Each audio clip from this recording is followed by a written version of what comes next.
మండల స్థాయి అధికారులు ఖచ్చితంగా మనం అటువంటి వస్తువు ఇవ్వకుండా అడిగితే పొరపాటు కానీ వాళ్ళకి ఆల్టర్నేట్ సౌకర్యం కలిగించి దాని తర్వాత వాళ్ళు స్టీల్ వాడక ప్లాస్టిక్ పడితే చట్టరీత్యా కూడా సీరియస్ గా తీసుకొని ఆ యొక్క స్టీల్ వాడకాన్ని పెంచే ప్రయత్నం చేయాలని సందర్భంగా నేను కోరుతా ఉన్నాను.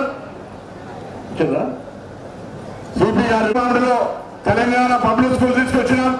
ఇప్పటికే కోరగలో ఒక కృషి విజ్ఞాన కేంద్రం స్థలం కేటాయించబడ్డది.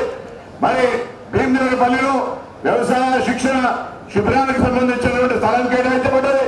అదేవిధంగా అన్ని గ్రామాల్లో సిసి రోడ్లతో పాటుగా ఇంకా త్వరలోనే వంటి మామిడి లాగా ఒక హోల్సేల్ వెజిటేబుల్ మార్కెట్ ప్రారంభించే ప్రయత్నం చేస్తా ఉన్నా.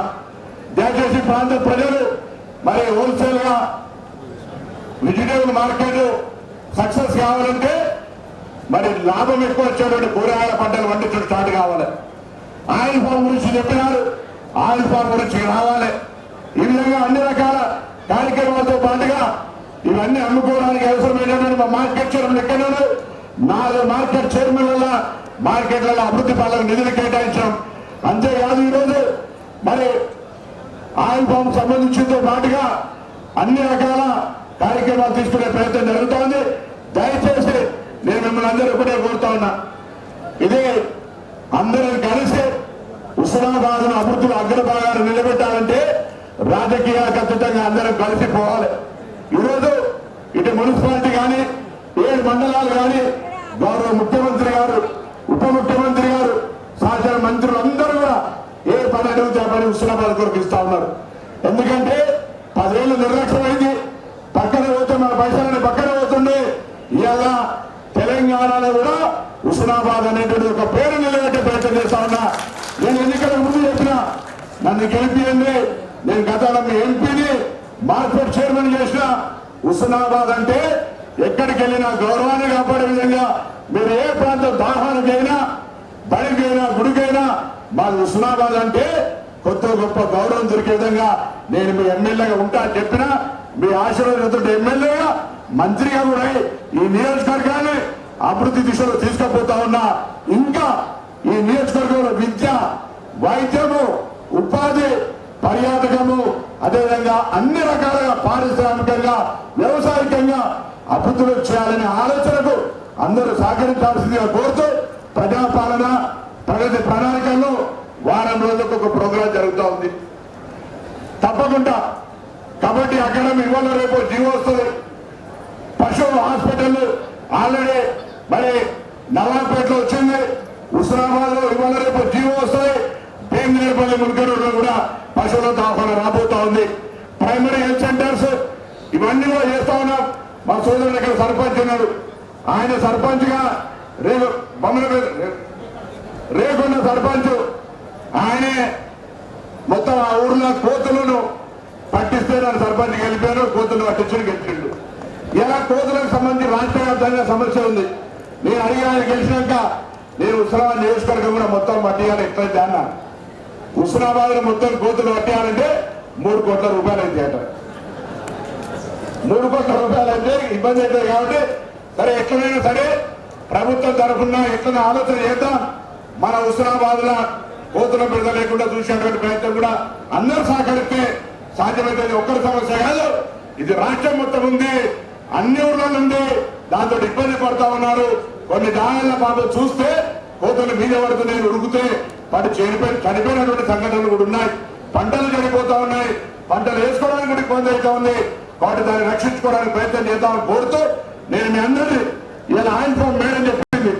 కోతుల బిడద లేదు, దొంగల బిడద లేదు, వడగళ్ళ వాన బిడద లేదు. మార్కెట్ కు సౌకర్యం పెట్టండి. నంగూరులో ఫ్యాక్టరీ ఉంది, అందరు ఆయిల్ ఫామ్ ఇలా వేయిన తర్వాత సర్పంచ్ ఏ పార్టీ అయినా సర్పంచ్ ఒక 100 ఎకరాల టార్గెట్, మహిళా సంఘం ఒక 100 ఎకరాల టార్గెట్. అదేవిధంగా వ్యవసాయ అధికారి రైతు కేంద్రంగా 42 రైతు వేదికలు ఉన్నాయి, వాళ్ళకు ఒక 100 ఎకరాలు.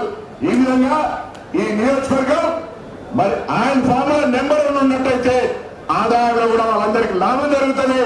ఇప్పుడే అక్కనపేటకు సంబంధించినటువంటి రైతు అమ్మ చెప్పింది ఏ విధంగా లాభం జరుగుతుందనే మాట మనం చేస్తూ దయచేసి నిరంతరం వాస్తవంగా నిన్న ఇక్కడ కొన్ని కార్యక్రమాలు చూసుకొని ఆర్టీసీ మేడే చూసుకొని పోచమ్మ దేవస్థాన ప్రతిష్టాపన ఎల్లమ్మ కళ్యాణం చూసుకొని సాయంత్రం ముఖ్యమంత్రి గారితో ఆర్టీసీ కార్మికుల సమస్యలు చూసుకొని ఈ సమావేశం ఉందంటే మళ్ళీ రాత్రి వచ్చినాం. ఇలా సాయంత్రం మళ్ళా ఉప ముఖ్యమంత్రి గారు కరీంనగర్ ఉమ్మడి జిల్లా ప్రజాప్రతినిధులను పిలిచినారు. మళ్ళీ హైదరాబాద్ అవుతాం. కానీ నేను వేరే ఒకటే, ఇలా స్థానిక సర్పంచులకు ఎలక్షన్లు అయినాయి, మున్సిపాలిటీకి ఎలక్షన్ అయినాయి, ప్రజాప్రతినిధులు ఉన్నారు. మీరు మీ స్థానికంగా అందరు అధికారులను కూడా కోరినా నిన్ననే 7 మండలాలలో అటు మా ముఖ్య ప్రజాప్రతినిధుల నాయకులతోటి అధికారులతో సమావేశం ఏర్పరచుకున్నాం. త్రాగునీరు సమస్య కావచ్చు, ధాన్యం కొనుగోలు కావచ్చు, రాబోయే కాలంలో హుస్నాబాద్ గ్రీన్ అండ్ క్లీన్ పచ్చదనం ఉండడానికి ప్రతి ఒక్కరు ఒక మొక్క నాటే ప్రతిజ్ఞ చేసే విధంగా వర్షాకాలం అందరూ మొక్కలు నాటే ప్రణాళిక, అదేవిధంగా ప్రభుత్వ పాఠశాలల్లో సంఖ్య పెంచేటువంటి విధంగా చర్యలు తీసుకునేటువంటి కార్యక్రమాలతో పాటుగా అందరం కూడా గ్రామాల అభివృద్ధికి రాజకీయాలకు అతీతంగా సహకరించమనేటువంటి మాటని సందర్భంగా కోరుతూ మరొకసారి హుస్నాబాద్ నియోజకవర్గ అభివృద్ధికి అన్ని విధాలా సహకరిస్తున్నటువంటి కేంద్ర రాష్ట్ర ప్రభుత్వానికి, అదేవిధంగా మా మిత్రుడు బండి సంజయ్ కుమార్ గారు కూడా చెప్పినా నవోదయ పాఠశాల హామీ ఇచ్చారు కేంద్రం నుంచి. అది భీమదేవపల్లి వంగర పివి నరసింహరావు గారి గ్రామంలో పెట్టాలి. బాసర త్రిపుల్ ఐటీ ఉంది, బాసర త్రిపుల్ ఐటీ బ్రాంచ్ అక్కడికి తీసుకొని వచ్చే విధంగా చర్యలు జరుగుతూ ఉన్నాయి. అది కాక అక్కడ మీరు ఎలకదుర్తి పోయి చూస్తే అది హన్మకొండ సిటీలో కూడా ఇక్కడ దొరకదు. అది టెన్షన్. హుస్నాబాద్ బస్ స్టాండ్ అభివృద్ధి అయింది. మొన్ననే ములకడూరుకి వెళ్ళినాం. ములకడూరు, సైదాపూర్, ఎలకదుర్తి బస్ స్టాండ్ కూడా డెవలప్మెంట్ చేస్తా ఉన్నాం. ఈ విధంగా జరుగుతున్నటువంటి అభివృద్ధిలో అందరం కూడా మనం సహకరిస్తున్న ముఖ్యమంత్రి, ఉప ముఖ్యమంత్రి, మంత్రులందరికీ ఒకసారి గట్టిగా సపోర్ట్లు కొట్టి ధన్యవాదాలు తెలియజేస్తుందిగా కోరుతా ఉన్నారు.